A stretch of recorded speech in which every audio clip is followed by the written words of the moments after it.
قال ابن تيمية رحمه الله: الرد على أهل البدع من الرافضة وغيرهم በቢድዓ ባለቤቶች ላይ መልስ መስጠት ራፊዳዎችም ይሁኑ ሌሎች ላይ ማለት ነው።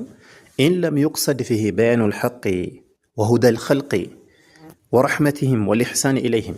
አንተ ረድ ስታደርግ ሐቅን ለማብራራት ካልሆነ፣ ሰዎችን ቀጥተኛው መንገድ ለመምራት ካልሆነ፣ ለነሱ በማዘንና ለነሱ መልካም በመዋል ካልሆነ የምታደርገው ነገር ለም የኩን ዐመልሁ ሷሊሓ፣ የዛ ሰው ተግባር ከመልካም ስራ አይቆጠርም አሉ።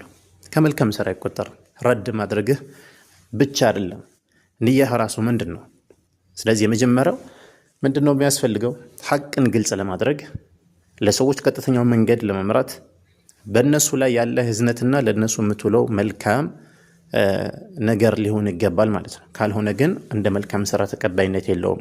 ይህ ሚንሀጁ ሱና 5ኛው ሙጀለድ 239 ገጽ ላይ